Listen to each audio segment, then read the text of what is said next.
يست بالمخربط، بارك الله بك، والله ما عم يطلع بالترتيب. قديما قبل التحديث شكرا لك. كان يطلع فلان من 20 دقيقة، فلان من 19 دقيقة، يبين الأقدم والأحدث. هلا ما عم يبين، عم يطلع على بالمخربط. على راسي، شكرا لك. في سؤال عن بارك الله. الطلاق شيخنا.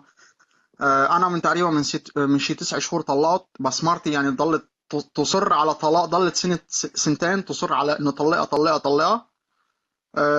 هي صارت كقصة سحر، عرفت كيف؟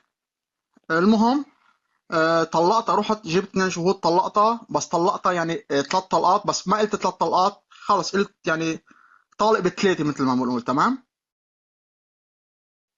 هل يجوز انه رجعها ولا ما يجوز؟ الحمد لله. في طلقات سابقة قبله؟ لا لا لا.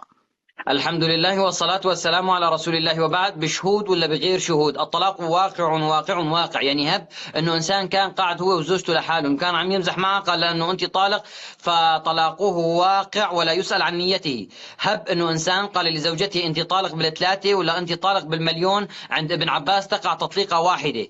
فقال ابن عباس كنا نحد 3 طلقات في زمن النبي وفي زمن ابي بكر في سنتين من خلافة عمر، 3 طلقات في جلسة واحدة كانت تعتبر طلقة واحدة.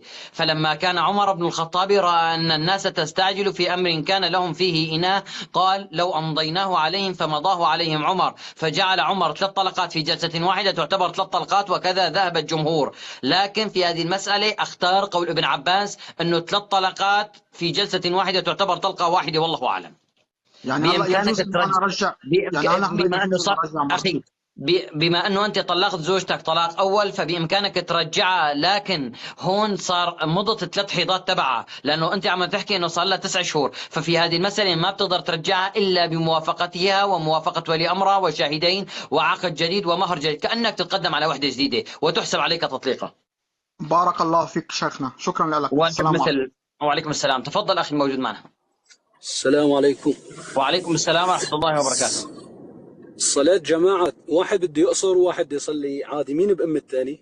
لا، الحمد لله والصلاة والسلام على رسول الله، وبعد. كلا الأمرين جائز، أيهما تقدم يجوز. لكن في مسألة، الله يبارك فيك، أنا إذا بدي أقتدي بإنسان بده يتم الصلاة فأتم معه إذا كنت مسافرا. يعني أنا مسافر، مريت على مسجد شفتهم عم يصلوا العشاء أو الظهر مثلا وصليت معهم، أنا ما بحق لي أفارق الإمام، لأن النبي قال إنما جعل الإمام ليؤتم به، فأنا أتبع الإمام، أصلي 4 مع الإمام. لكن إذا أنا كنت إمام وكنت مسافرا فيجوز لي أن أجمع